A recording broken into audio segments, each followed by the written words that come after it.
All right, folks, let's get to today's reading, A Year of Living Simply. Let's just continue where we left off, which is where? Here or here? Here? Okay, just wait.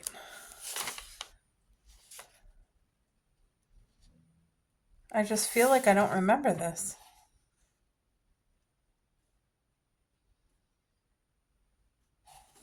I'm guessing, but I suspect the clothes take up more space in our lives than in any other possessions. I don't buy clothes very often. It's one of my least favorite ways of spending time, equal perhaps to having a manicure. But when I do, I often buy quite a few things at once. Excuse me, cupcake. But when I do, I often buy quite a few things at once with the view that I won't need to go clothes shopping again for ages. But inevitably, oh my lord, I can't say that word, inevitably, I end up with things I wear only a handful of times. And there are items I find during my periodic bouts of sorting that still have their labels on.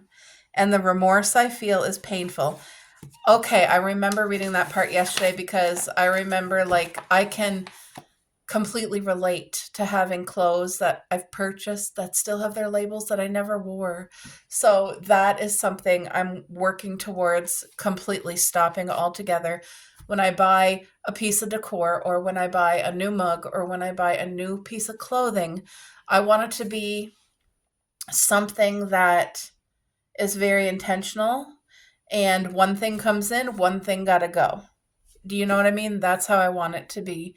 I don't want to pile up and add things and things just be in the closet and I have too much and I just can't use it. Like, I don't want that anymore. I'm out of that stage and I want life to be very simple. And the pieces that I buy, I want to be excited to wear them. I want to be so excited to haul out my favorite cardigan and get to wear this for like the fall season, or haul out that cute sundress and I can't wait to wear it and enjoy it like throughout the summer. And you know what I mean? There's nothing wrong with wearing your favorite clothes over and over again. In fact, I do that now. They're not my favorite clothes. They're like comfortable clothes. I suppose they are my favorite, but they don't look like, that's not cute. Like, it's okay. It's clean and stuff like that, but it's not like, oh, a scream. Anyway, I'm working on little pieces here and there, like a sweatshirt that means something to me, not just an ordinary sweatshirt that I won't wear. Like, I want it to be one I'm going to choose that sweatshirt again and again and again and enjoy it. Like, for instance, I have a sweatshirt. It's a black, it's oversized, which is so nice for me since I'm overweight to have a sweater that's actually oversized. It says coffee weather. Now, that's so comforting to me. And it just makes me feel all the good vibes when I put it on. So that's something I will haul out again and again. Okay, let's keep on. Camille, who again you will meet properly later, came up with an excellent way to counter her overbuying habit. Oh, really? I would love to know. Not that she believed she had one. I thought I was a good egg, she told me in her soft French accent. I thought I don't buy very much, but I just wanted to check. So she made a list of all the things she had bought the previous year and was shocked. It turned out I did buy loads of things, clothes, shoes, all sorts. She then listed the things she had made. She is a seamstress and discovered that she had been more productive than she realized. In light of knowing exactly what she had, she wrote another list of what she needed for the year ahead, and it turned out not to be much. New socks, new underwear, a pair of shoes, and then there were a few other things which I could make or mend or adjust from clothes I already had. It was, she said, a really worthwhile exercise that helped bring into focus exactly what she had and what she needed, killing the I want, therefore I'll buy impulse we all get swept along by occasionally. Oh my gosh. That is such a good idea because a lot of times what I find for myself is I don't even know what I bought. Like I will get so caught up in the emotions right then and there. Like, oh, I need that. Oh, that's a scream times 50,000. I need it. I need it. I want it.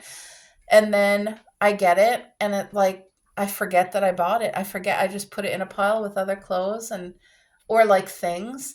So I feel with my decor I have that under control now because before I used to literally buy all new decor for different seasons and I would just like give away all the other stuff and that adds up and that's such a huge waste of money and the pieces were cute but they were not meaningful to me. Now our home is very seasoned like a fine stew. That's the way I'm going to explain it. It's like a pot of the most delicious grandmother stew. Um, my pieces are very intentionally chosen and well cared for, well stored. I bring them out, I rotate things, and I shop with the decor that I have instead of going to shop and buy. Now, that being said, yes, sometimes I will buy a new piece here and there. Um, but as far as like Christmas decor and spring decor and home decor, I have enough. But when I go thrifting, I love looking for that special piece that screams needs to come home with me. It's a very intentional piece that I get excited for.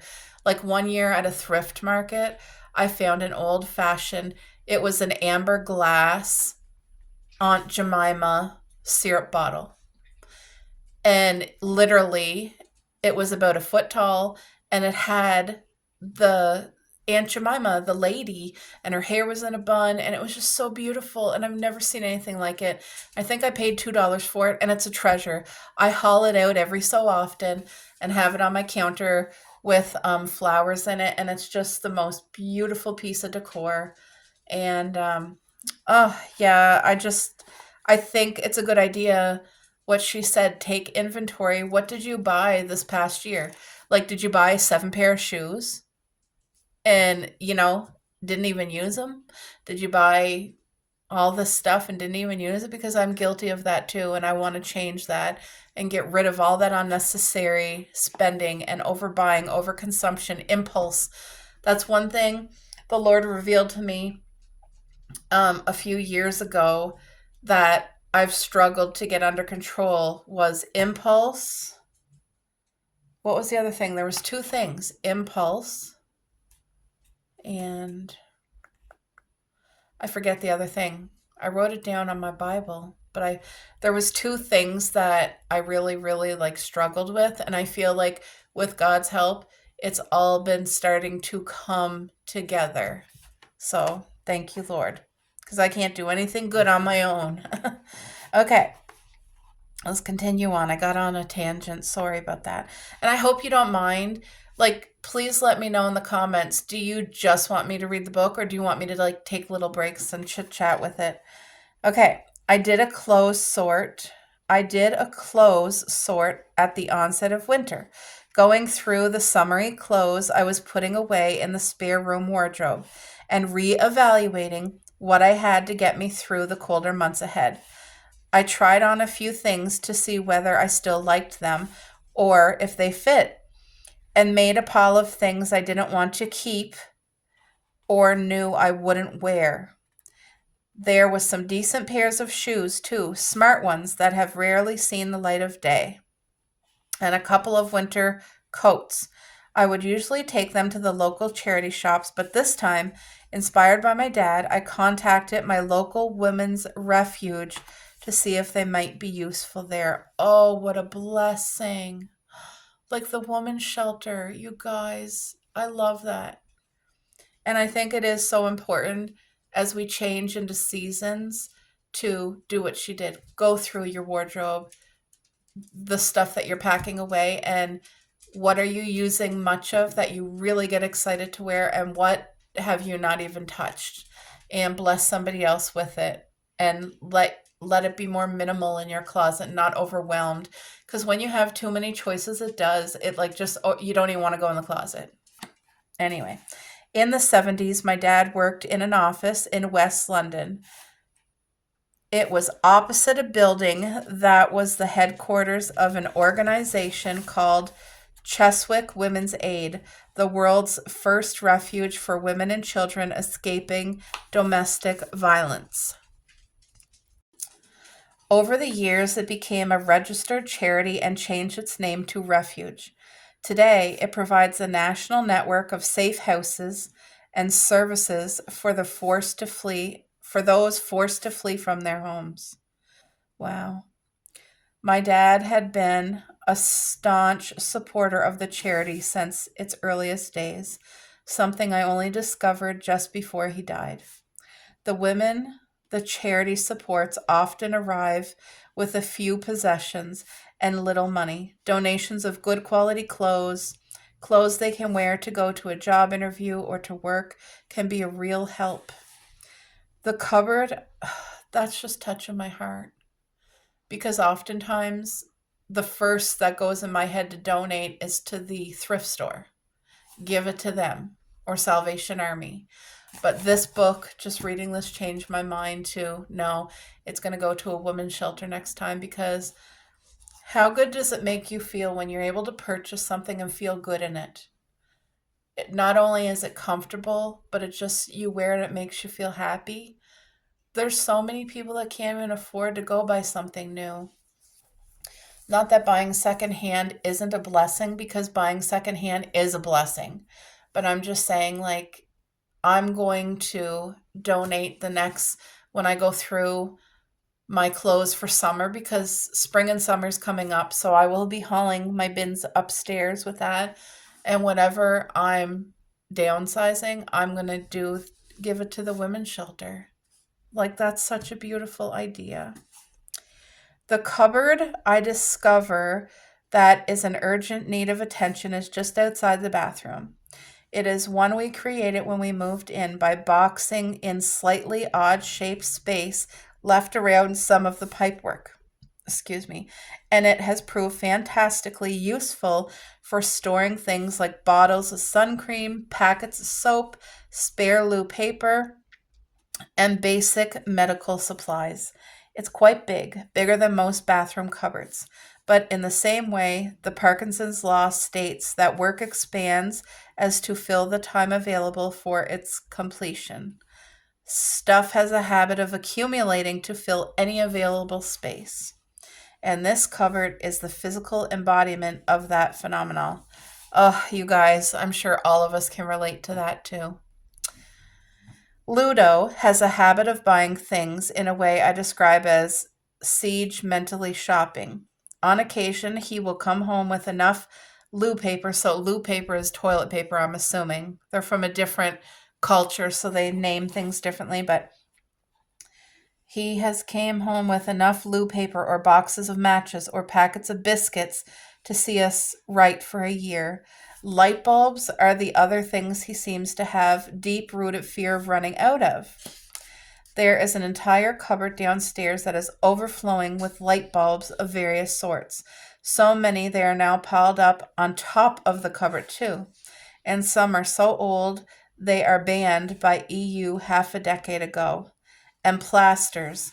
On the shelf in front of me are more boxes and boxes of plasters, all of them open. I have no idea what are plasters.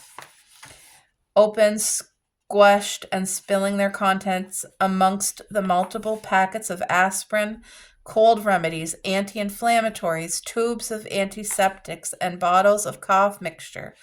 I square my shoulders. I will start here. Wow, I'm going to end it here for today. As she's talking about, like, the overflowing cough medicine first aid section, it ends up being more waste and lost money because those things have expiry dates.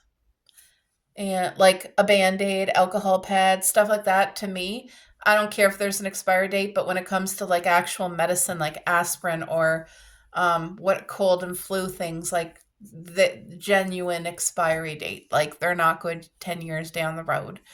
But I suppose if it was a genuine emergency and you had nothing else, if the world was, like a zombie apocalypse and you had to take it, I'm sure you could. But I'm so excited. So this one here, we're going to start reading this one tomorrow. It says Simple Pleasure number 1, Order Restored. Woo! Oh, a starting point. So I'm excited. Are you guys enjoying this book? This is such a good book. We are on page 32. It only took us like 3 weeks to get there, but we're getting there.